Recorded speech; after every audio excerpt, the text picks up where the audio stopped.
uone ku parliamentary. Timai mongwe karume 20 iko spelling kulume. My discussion is focusing on the constitutional framework for the issues that you are discussing, which are at the center of your presentation.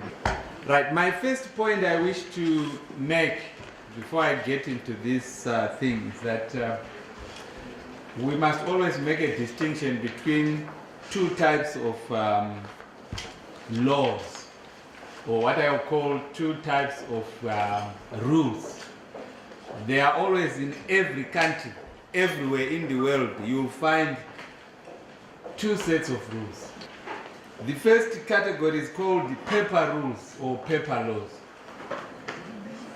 There's such a thing. And then the second one is what I will call real rules and real laws. So you must always be careful when you talk about law and say, look, am I talking about law in its real sense, or I'm talking about law on paper?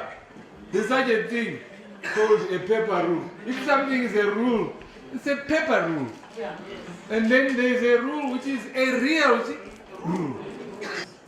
So when you look at a constitution as a set of rules, there are things in the constitution which are real, and there are things in the constitution which are paper. But they are there, but they are paper rules. And they are never intended to go beyond the paper on which they are written. And then there are rules which are real rules and are intended to be real. In other words, they go beyond the paper and you find them every day. You find them working. And it's all about those who formulate these rules. Now, if you are a planner, you are a legislator, or you are a social activist, or you are a person involved in trying to make change in any society, and you are not clear that this is what is there, you won't make progress. If you cannot tell, you are talking about a paper rule and so forth. Now, if you look at the Bible, it has so many paper rules, for example. And that those who go to church, who read it randomly, we are looking at Luke, check out this, but I don't intend anything that is said there. After preaching, they will go and just do the opposite. It happens, you know these things. But I don't have a written word. That means understanding of the written word is that this is just a paper.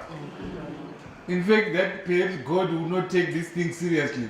As I want to know, this is not it. Like we do it when we go to funerals, we say, because this person is dead. And then you know that it won't change much. They are also in the world of paper rules, paper law versus real law. That is my first point. Number two is that paper rules are not unimportant. Rules are on paper. They are not unimportant. No, they are important. Paper rules are not unimportant. So they are important. So I will maintain the fact that paper rules are not unimportant. They are not unimportant. They are important in the sense that their effect depends on those that benefit from them. Make it, try to ensure that the paper rule goes beyond the paper rule. Those who do not benefit from paper rules want to make paper rules remain paper rules. Paper rules are not unimportant. They are like beauty. This is in the eyes of she and the behold. You know paper is very important. I will fight to make sure that the paper rule becomes a real rule. Even though I know you want it to remain a paper rule.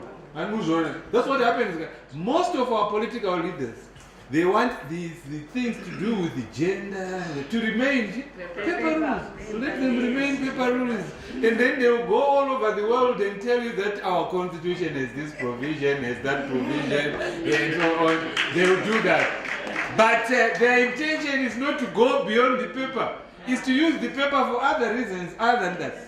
But if you find something that is in the paper, and you benefit from the paper, it's your duty to ensure that that paper is really made into something more than a paper. It is the duty of those that benefit from that is important. Then my third point, before I go to the Constitution, is that law is merely one of the players in shaping the destiny of society. Law is merely one of the players. Law is alpha and omega, then you don't know what you're talking about. Law is merely one of those things that we use as we get to what we want to achieve. We want law, yes, we want other things. We use so many at our disposal. Let's bring law. Law is merely one of the weapons. So if you are going to war, I'm sure those who go to war, they will have so many things, I'm sure. And so on. Even dressing, she will tell you, why does say, Madam Chair, and so forth. And what will they do? You know how you dress, you know how you... they are all part of the instruments that are useful for the task that you have. Some are more useful than others. Yes, there is a matter of debate what is more useful than the other. But you know, you don't survive on one weapon. You know it. You survive on many. You use this, etc. So law is just but one of the weapons that we use. So even when we look at the Constitution, we must know that the Constitution, yes, is there. But that is not the only thing that we need if we are going to achieve gender equality, if we are going to ensure that we have more women participating in politics. We have to know we go beyond the Constitution. Constitution, yes, is one of our instruments. And then we have also other instruments. And